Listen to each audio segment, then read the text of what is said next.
탄탄한 통찰력과 감각을 지닌 시장 프로들과 함께합니다. 마감 앞두고 두 분이 오늘 시장에서 주목한 두 곳에 대해서 이야기 나눠보겠습니다. 오늘 두 분은 HB투자그룹 손효로 팀장, 나인원 자산관리 기동현 대표입니다. 어서 오세요. 안녕하십니까. 네, 탄력은 조금 둔화되고 있지만 꾸준한 상승 보입니다. 오늘 장 어딜 봐야 할까요? 첫 번째 프로의 시선이 머문 곳입니다. 네, 첫 번째 섹터를 공개해보면 오늘 강한 쪽이죠. 바로 전기차입니다. 대기업들도 키를 꽂는다. 이 전기차들의 고속질주 다시 한번 2라운드로 지금부터 지속이 될 수 있을지. 이 부분을 이제 손효로 팀장님께서 주목하셨는데 간밤에까지 해서 테슬라가 5일째 올랐습니다. 포드 효과다 뭐 이렇게 이야기도 하던데 테슬라 덕분에 잘 간 거예요? 이 섹터 선정하신 이유가 어떻게 되나요? 네, 우선 좀 지금 방송을 시청하신 시청자분들께서 굉장히 좀 좋아하시는 섹터가 2차 전지인데 그동안 2차 전지 섹터가 좀 기나긴 조정을 거친 다음에 좀 맥점을 잡는 과정이다라고 판단되고 있고요. 그간에 좋은 뉴스들이 꾸준히 나왔었지만 이제 외인과 기관이 매도세에서 매수세로 태세에 전환을 했기 때문에 좀 유심히 좀 지켜봐야 된다고 판단되고 있고요. 어떤 포드랑 테슬라가 어떤 이렇게 짝짝꿍하면서 보기 좋아서 상승하기보다는 포드가 어떤 출사표를 내놓으면서 테슬라와 포드 간에 좀 경쟁이 발생할 것이고 그에 대한 좀 기대감이 좀 부채한도 협상이 난항을 겪으면서 다우지수가 흔들렸지만 어떤 이런 기대감에 기술주 중심으로 나스닥은 반등하는 모습 보였고요. 그 안에서도 뭐 현대차나 기아에서 만들고 있는 아이오닉 전기차에 대한 외신에 대한 기대감, 그다음에 현대차랑 기아가 꾸준하게 전기차 시장에서 점유율을 높이고 있는 부분, 이런 부분들 긍정적으로 보고 있는데 이런 긍정적인 부분을 보고 있는 수급 동향이 개인 투자자가 아니라 외인과 기관이기 때문에 덤벼봐야 된다라고 판단돼서 준비하게 됐습니다. 특히 테슬라 효과 받는 사실 LNF 같은 경우에는 세로닉스랑 오늘 유독 강하잖아요. 그런 부분을 봤을 때 테슬라 효과도 확실히 있다고 볼 수 있는 거죠. 우선 전기차 시장이 가장 대장 누가 말해도 테슬라라고 판단되고 있고요. 테슬라가 강세를 보인다는 것은 그 아랫단에 있는 밸류체인이 수혜를 입을 수밖에 없다. 그렇게 볼 수 있겠습니다. 그러면 단도직입적으로 여쭤봤을 때 이제 기간 조정 그리고 가격 조정 마친 건지 조정 끝 우상향 시작 혹은 기술적 반등? 네, 우선 어느 쪽이에요? 현재까지 해결되지 않은 대외적인 리스크라고 한다면 러우 사태랑 뭐 부채한도 협상이랑 그다음 어떤 인플레이션 우려, 그다음에 기준금리 인하 이런 것들이 있을 수 있는데 사실 이런 것들이 없다라고 한다고 하면 저는 조정이 좀 마무리가 된 것이 아닌가 그렇게 판단되고 있고요.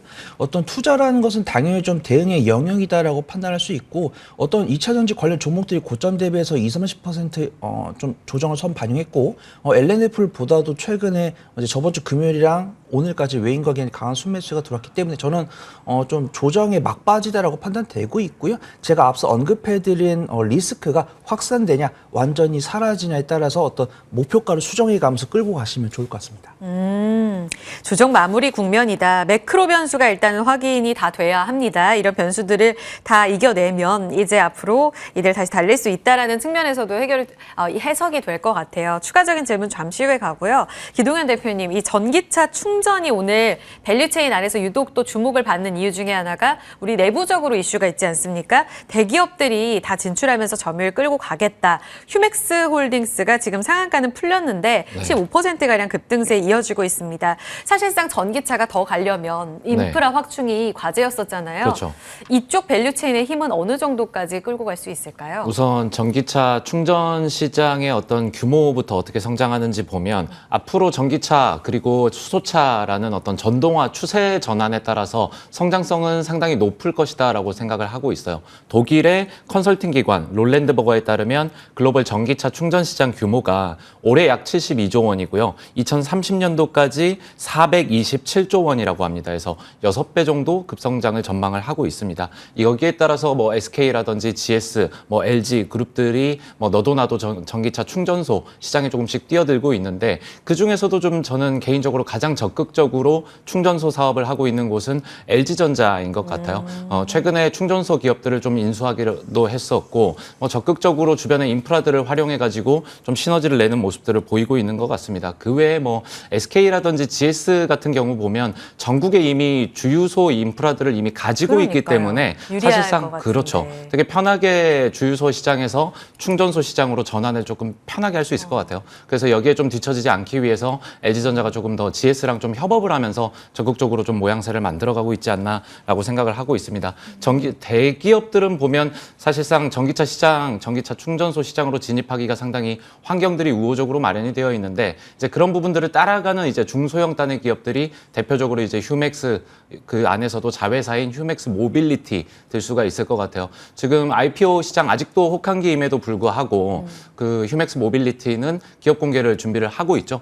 뭐 1조 원대 뭐 빅딜을 기대를 하고 있는데 이렇게 되면 LG 엔솔 이후에 가장 최대 규모의 빅딜입니다. 그만큼 충전소 시장이 높게 평가를 받고 있다라고 생각을 하고 있고 물론 올해는 아닙니다. 좀 2, 3년 정도로 길게 보고 있긴 하고 그 모빌리티의 모멘텀이 현재로서는 모두 휴맥스와 휴맥스 홀딩스에 녹아내고 있다라고 보시면 좋을 것 같아요. 휴맥스 생태계 안에서 뭐 충전소 하면서 차량 정비도 받고 뭐 식사도 하고 뭐 여러 이제 인프라들이 갖춰져 있는 것 같습니다. 그래서 이런 부분들 좀 같이 주목해 보시면 좋겠어요. 다만 예, 마지막으로는 이 추세 상승을 기대하냐라는 이제 질문들이 많은데 네. 앞서 밸류체인이라는 단어를 설명을 해주셨어요. 2차 전지 밸류체인 단 안에서 보면 과거에는 양극재, 음극재, 전해질, 분리막, 동막 이런 식으로 흘러요. 근데 조금은 더 크게 보면 2차 전지가 가고 나면 완성차 시장이 흐르고 그 다음에 이제 충전소 시장으로 불이 붙는 모습인데 금방 시세 분출이 나오고 조금 사그라드는 게 좀 부지기수입니다. 그래서 뭔가 추세적인 전환을 벌써부터 보기는 어려워요. 왜냐하면 충전소 시장은 전기차가 얼마나 보급되는지에 대한 어떤 속도를 좀 보면서 충전소 인프라를 얼마나 지어야 될지 조금 눈치 보는 상황이기 때문에 실제 전기차 보급 대수를 좀 봐가면서 시간을 두고 충전소 인프라가 늘어날 것이다. 지금부터 급하게 충전소 시장이 커지거나 미리 짓는 일은 사실상 어려울 거다라고 생각하고 있습니다. 아, 그렇게 되면은 일단 상장사 안에서의 대장주 역할은 휴맥스가 할 가능성이 높네요. 예, 그렇습니다. 알겠습니다. 침투율과 함께 전기차 충전 관련 종목들의 시세 분출도 같이 연결지어서 보셔야 될 것 같고 리튬 쪽 보면 이달 들어서만 리튬 가격이 다시 올랐다면서요. 중국 쪽에서 전기차가 잘 팔리고 있는 방증이다. 이렇게 해석도 많이 하더라고요. 포드도 그렇고 엑슨모빌도 이 리튬 사업에 좀 관심을 갖는 모습들이 전해지면서 오늘 관련주 안에서의 움직임도 좋습니다. 이쪽도 다시 불타오를 수 있을까요? 네, 우선 저는 좀 긍정적으로 보고 있고요. 어떤 전기차 충전소 쪽은 어떤 트레이딩 스킬이 없으신 분이라고 하더라도 좀 모아가는 관점으로 좀 접근하기 좋아 보이는데 리튬 관련 종목들은 조금 그래도 제가 지금 당장 수급동이 좋더라고요. 이제 뭐 리튬 관련해서는 이제 시청자분들 아실 만한 뭐 강원 에너지나 뭐 코스모 화학이나 뭐 지오릿 에너지나 어반 리튬 이런 종목을 봤을 때는 고점 대비해서 거의 40%가량 밀린 다음에 조정을 보여준 다음에 횡보하다가 맥점을 보여주었는데 강원 에너지나 뭐 포스코 MT 이런 종목들은 강한 변동성을 보여주면서 윗꼬리가 달려 있음에도 불구하고 수급등을 보니까 기관의 순매수가 확인이 되더라고요. 만약에 이제 외인과 기관의 순매도가 강하게 나왔다고 하면은 1등이나 3등주보다는 4등이나 5등 아래로 좀 접근해 보는 게 좋을 것 같다라고 판단되고 있는데 그래도 1등이라고 볼 수 있는 강원 에너지가 오늘 기관 순매수 들어오면서 그래도 좀 양봉 꿋꿋하게 유지해주는 모습 보여주고 있기 때문에 이 추세가 좀 유지될 것이다라고 판단되고 있고요. 네. 우리가 흔히 들어본 종목이라고 하면 엑스모빌이 어떤 리튬 사업에 투자를 하면서 엑스모빌 같은 경우 완전하게 다른 섹터를 영위하는 게 아니고 이미 채굴 사업을 영위를 하고 있기 때문에 그나마 상대적으로 적은 자본으로 리튬에 대한 어떤 가능성 이런 것들을 좀 볼 수 있다 이런 기대감을 볼 수가 있고요. 리튬 가격이 좀 강하게 변동성을 보여주었고 그 이상으로 리튬 관련 종목들이 강한 변동성을 보여주었는데 그 수급 동향이 개인 투자자들이 아닌 외인과 기관이기 때문에 좀 단기 트레이딩 관점으로 이런 2차 전지 섹터 내에서 단기 트레이딩을 좋아하시는 분이라고 한다면 리튬 관련주도 투자해 볼만하다. 그리고 좀 말씀드려보도록 하겠습니다. 아무래도 셀 그리고 양극재가 힘이 제일 강하지 않을까. 그리고 개인 투자자분들이 가장 또 많이 비중을 갖고 계신 섹터일 것 같거든요. 네. 오랫동안 시장에서 꾸준히 올라왔기 때문에 오늘 보니까 반등이 고르게 나오긴 합니다. SK온도 투자 유치 소식이 있었고 네. LG 에너지 솔루션도 이제 합작 공장 관련한 이런 이야기들도 이번 주에 있을 거라고 하는데 네. LG 에너지 솔루션 목표가 68만 원 SK증권에서 나왔거든요. 포스코 퓨처엠은 41만 원까지 지금 셀과 양극재 어느 쪽을 좀 택할 수 있을까요? 그 대형 배터리 업체들 경우 그리고 이제 양극재라든지 소재 기업들에 대해서 어떤 식으로 투자 전략을 세워야 되는지 조금 전략이 저는 정확하게 필요하다라고 생각을 해요. 보면 전체 그 배터리 셀 업체들 보면 보통 네. 완성차 업체들의 영향을 상당히 많이 받습니다. 결국엔 완성차 업체가 어떤 배터리를 선택하느냐에 따라서 실적이 많이 좌지우지되는 경우도 많고요. 마진율이라든지 리콜 등에 대한 어떤 리스크들도 감수를 해야 되는 부분들. 가끔씩 막 완성차에서 뭐 배터리 내재화하겠다 아니면 네. 뭐 화재 사고 이런 거 나버리면 셀업체들이 상당히 주가가 변동성이 커지는 모습들이 있습니다. 이런 리스크들을 조금 견디기가 어렵다면 이제 소재 기업 쪽을 좀 지켜보는 게 좋겠다라고 생각을 하고 있는 게 배터리 유형이랑 관계없이 소재라든지 원자재들은 똑같이 쓰이고 있기 때문에 그리고 전고체로 배터리가 넘어간다 하더라도 그 안에 리튬은 그대로 쓰입니다. 사실상. 그래서 이런 부분들이 소재 기업에는 좀 유리하게 작용을 할 것 같고 그 안에서도 양극재가 우리 대한민국의 기술력이 상당히 뛰어나기 때문에 에코프로라든지 LNF 같은 기업들, 양극재라든지 하이니켈 기술들을 갖고 있는 기업들을 좀 같이 주목해 보시면 어떨까라고 생각을 하고 있고 주요 글로벌 배터리 셋업체들을 모두 고객사로 갖고 있기 때문에 충분히 좀 안정적일 것이다라고도 생각을 하고 있어요. 또 추가적으로 SKI 테크놀로지라든지 동아기업 같은 경우는 미국 내 진출 기획도 가지고 있는 부분들 그리고 포스코 케미칼 그리고 에코프로비엠 같은 경우도 최근에 미국 증설 계획을 언급을 했었습니다. 결국에는 이 2차 전지에 대한 수요는 피크아웃에 대한 어떤 우려는 전혀 없는 상황입니다. 하기 때문에 누가 먼저 빠르게 대응을 해주고 그 공급 캐파를 늘려주느냐가 시장의 파이를 점점 더 먹어가는데 유리해지는 것 같아요. 그래서 발빠르게 공급에 대응해주고 있는 소재 기업들에 좀 주목을 해보시는 게 배터리셀 3사보다는 변동성을 낮추는 데는 유리하겠다라는 생각을 갖고 있습니다. 소재 중에 탑은 누구라고 보세요? 소재 중에 탑은 LNF라고 생각을 하고 있습니다. 이유는요? 뭐 하이니켈 배터리를 기술을 가지고 있고 미국 진출을 얘기가 나왔을 때 국내에서도 뭐랄까 정부가 기술력 유출을 막기 위해서 엄청 되게 막았었잖아요. 네. 이런 부분들을 좀 주목을 하고 있습니다. 오늘 또 유독 강해요. 그렇죠? 세로닉스 지분 갖고 있는데 이쪽도 같이 튀어 오르고 있거든요. 의견 들어봤습니다. 탑픽으로 그럼 가서 전략과 함께 들어야 될 것 같아요. 손여루 팀장님이 주목하시는 2차 전지 다시 덤벼봐야 될 쪽 어디예요? 네, 우선 제가 시청자분들께 소개를 드리려는 종목 YM텍이라는 종목이고요. 이제 전기차 충전소 섹터에서 골라왔습니다. 이 종목계를 좀 소개를 드리면 이제 에너지 저장 장치나 뭐 전기차, 그다음 태양광 패널에 탑재되는 이제 EV 릴레이라고 해가지고 네. 쉽게 말씀드리면 직류 스위치라고 보시면 좋을 것 같고요. 어떤 전류가 연결되거나 끊어지도록 만들어주는 장치다라고 보시면 좋을 것 같습니다. 2022년 실적을 보면은 매출액과 영업이익이 각각 64%, 128% 증가한 괄목한 실적을 기록했다라고 볼 수가 있고요. 증권사 리포트를 찾아보면은 이제 어떤 태양광이나 에너지 저장 장치나 전기차나 충전기 수요가 증가할 것이기 때문에 그에 따른 EV 스위치 릴레이 수요가 증가할 것이다. 외형적인 성장이 강할 것이다. 이런 뷰가 나와 있고요. 차트를 보더라도 어떤 전기차 충전기 관련 종목들 중에서는 뭐 성장성과 안정성을 좀 고루 갖춘 종목이다. 그렇게 판단할 수가 있고요. 지금 21선을 오늘 돌파한 뒤에 좀 윗꼬리가 나왔지만 수급도를 본다라고 하면은 이제 외인의 순매수가 꾸준히 이어지고 있기 때문에 이 추세는 이어질 것이다라고 판단되고 있고요. 업종포가 73.88인데 현재포가 18.91이고 11개월 선행포가 13.87이기 때문에 충전기 관련 종목으로 단기 수익 관점으로 접근했다가 내가 만약에 대응을 실패하더라도 중장기적으로 끌고 갈 수 있는 그런 종목이다. 그걸 좀 소개를 드리도록 하겠습니다. 매수가는 제가 22,500원 잡아드리고요. 손절가는 21,000원, 목표가는 1차 목표가는 25,000원 잡고 단기 수익 관점으로 접근해 보시면 좋을 것 같습니다. 단기 수익 관점의 YM텍입니다. 오늘 윗꼬리가 살짝 달렸지만 21선 지지하는 모습 계속 나오고 있고요. 25,000원까지 볼 수 있습니다. 바로 직고점까지의 퍼포먼스 좀 기대해 보겠습니다. 전기차 밸류체인 안에 탑픽까지 들어봤습니다. 두 번째로 넘어가 볼게요. 두 번째 프로의 시선이 머문 섹터입니다. 오늘 장 안에서 두 번째로 이야기가 나눠볼 쪽은 바로 철강입니다. 상저하고 올 한 해에 또 주인공이 될 수 있을지 체질 개선에 나가서고 있는 이 철강 업체들의 전망에 대해서 들어보겠습니다.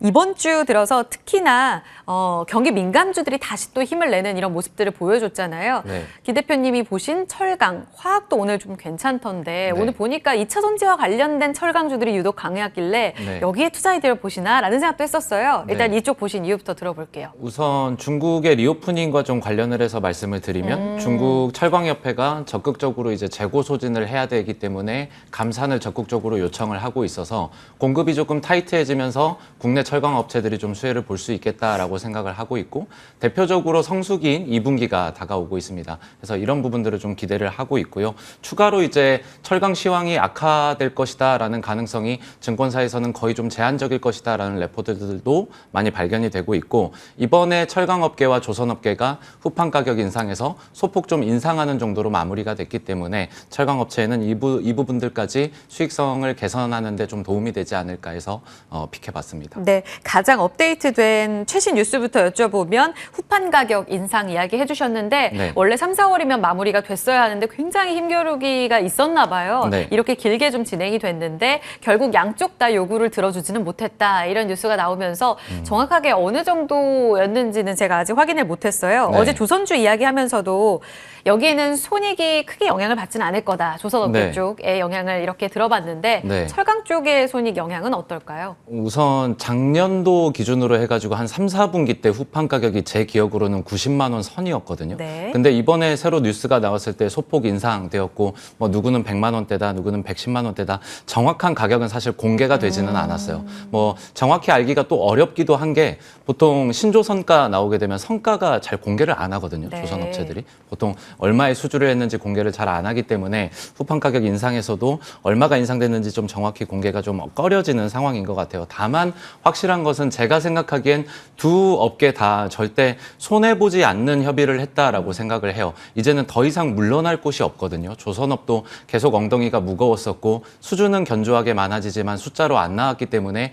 이제는 무조건 흑자전환으로 완전하게 돌아서줘야 되는 거고 철강업계도 전년도부터 건설업이 안 좋았으니까 힘들었어서 올해 2분기부터 본격적으로 흑전을 해내는 철강 기업들이 저는 살아남을 것이다라고 생각을 해요. 건설업이 지속적으로 뭔가 침체 시기를 겪고 있다라는 가정 하에 그렇게 되면 이제 어느 정도 후판값은 서로가 유리하게끔 책정이 됐다라고 생각을 하고 있고 전체 조선 만드는데 후판 가격이 약 원가의 4분의 1 정도를 차지하기 때문에 완전히 뭐 조선 가격에 영향이 없다라고는 생각을 하지 않고 이런 부분들도 충분히 영향은 받을 수 있겠다라고 생각해요. 다만 철강 쪽에서 영향을 받을 수 있는 건 후판 가격 상승했으니까 수익성은 좀 개선됐겠지. 이거는 좋지만 뒤로 복병으로 생각하고 있는 게 이번에 전기요금 인상입니다. 8원 정도 이제 전기요금이 인상됐는데 네. 이런 것들이 타격이 굉장히 크다라고 해요. 보통 포스코 같은 경우에는 고로로 이제 쇳물을 녹이기 때문에 크게 이제 전기값은 들지 않지만 전기로를 사용하고 있는 뭐 현대제철이라든지 동국제강 같은 기업들이 조금 피해가 크다라고 합니다.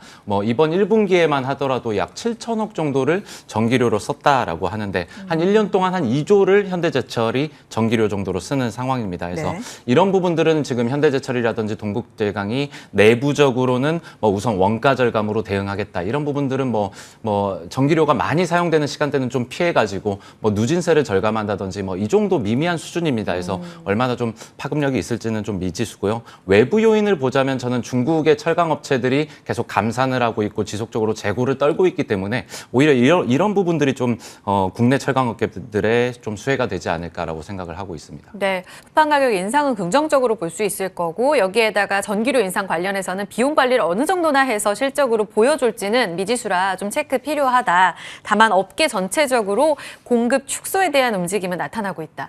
손 팀장님은 이쪽 어떻게 보세요? 중국의 이런 감산 효과 그리고 최근 들어서 중국 철강 가격도 단기적으로 엄청 하락했었잖아요. 어느 정도 진정이 됐다고는 하더라고요. 이 측면 수요 개선과도 연결지어서 긍정적으로 볼 수 있어요? 네, 우선 뭐 중장기적인 관점으로 제가 하반기 이럴 것이다라고 단언할 수는 없겠지만 어떤 뉴스가 나오고 있고 뉴스에 따른 투신 변화가 가격으로 반영이 되고 있기 때문에 좀 긍정적으로 보셔도 좋을 것 같다라고 판단되고 있고요.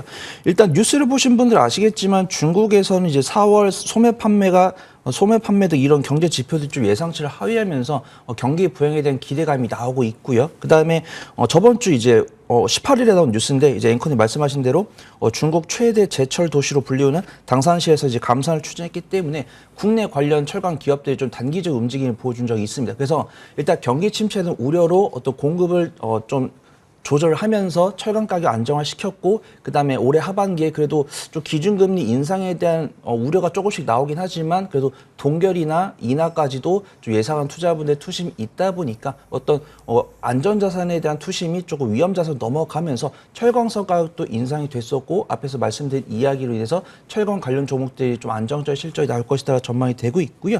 일단 어떤 시진핑 주석이 경기 부양에 대한 기대감은 실제 발언으로 나오진 않았지만 이런 우리가 충분히 예상할 만한 악재가 나왔고 투자자들은 시진핑 주석 입에서 그런 경기 부양에 대한 발언이 나오게 좀 저가 매수하는 모습들을 보여주고 있고 철강 관련 어떤 그런 철강 제품들은 우크라이나 재건이나 네옴시티 건설에 필요하기 때문에 이런 추가적인 발언이 나왔을 때 좀 추가적인 수급이 나올 수 있으니까 철강 관련 종목들 좀 유심히 지켜봐야 되지 않을까 그렇게 좀 판단하고 있습니다. 네, 지표에서의 또 개선 시그널도 확인을 해봐야 되죠.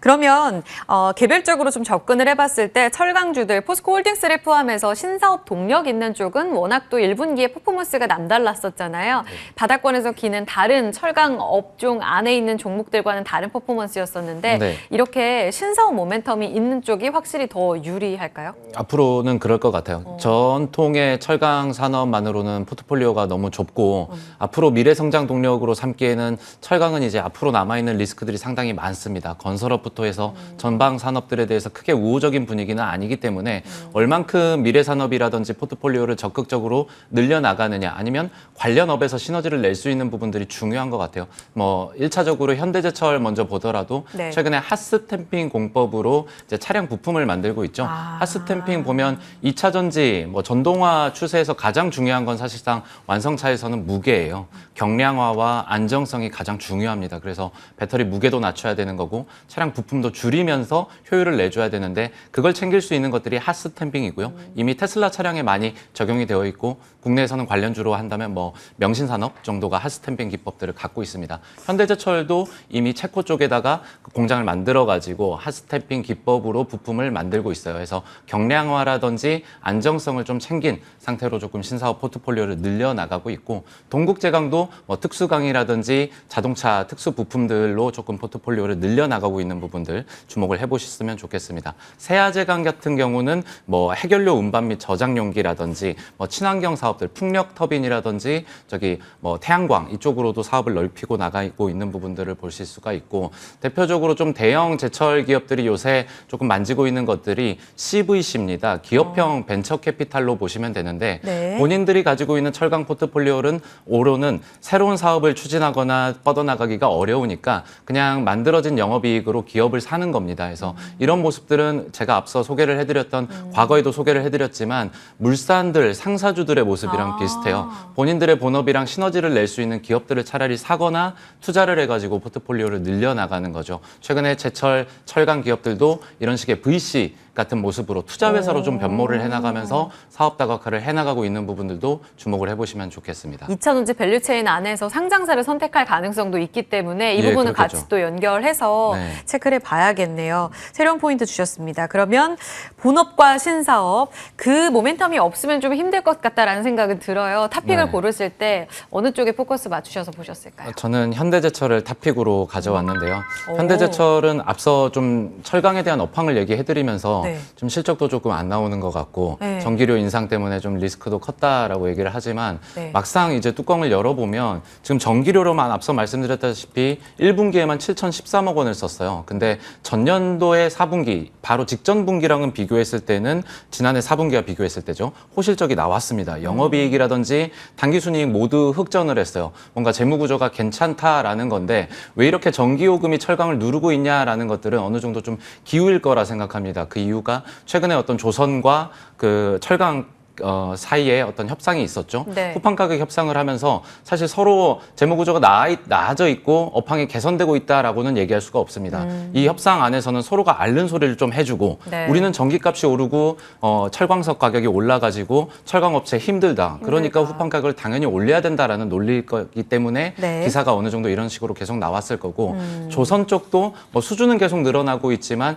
지속적으로 계속 뭔가 숫자가 안 나오기 때문에 우리도 영업이익을 내기에는 불리하다. 서로 앓는 소리를 했을 겁니다. 이런 부분들 때문에 전기요금이 너무 좀 철강 쪽을 누르는 부각을 시키는 모습이었지 않았나라고 생각을 하고 있고 네. 실제로는 매출도 6.8% 증가를 했고 영업이익도 호실적이 나왔습니다. 해서 2분기부터는 성수기를 또 기대를 하기 때문에 이런 부분들도 좀 추가를 해볼 수 있을 것 같고 본격적으로 차량용 부품들 그리고 후판 가격이 다 모두 인상이 됐어요. 하지만 원자재료 가격은 소폭 또 하락했기 때문에 이런 부분들이 좀 충분히 수익성 개선으로 나타날 수 있을 것 같습니다. 그래서 매수가는 종가부터 34,300원, 121선 위로 지지가 나올 땐 이 위로 매수가 가능해 보이고요. 손절가는 32,900원입니다. 그리고 목표가는 47,000원 제시하도록 하겠습니다. 비용 관리 잘했고 신사업에 대한 가능성도 있습니다. 사실 신사업 이야기하셔서 저는 포스코홀딩스 아닐까 싶었는데 예. 현대제철로 47,000원까지 보고 계시거든요. 직고점 뚫어낼 것이다라는 전망까지 참고해 보시면 되겠습니다.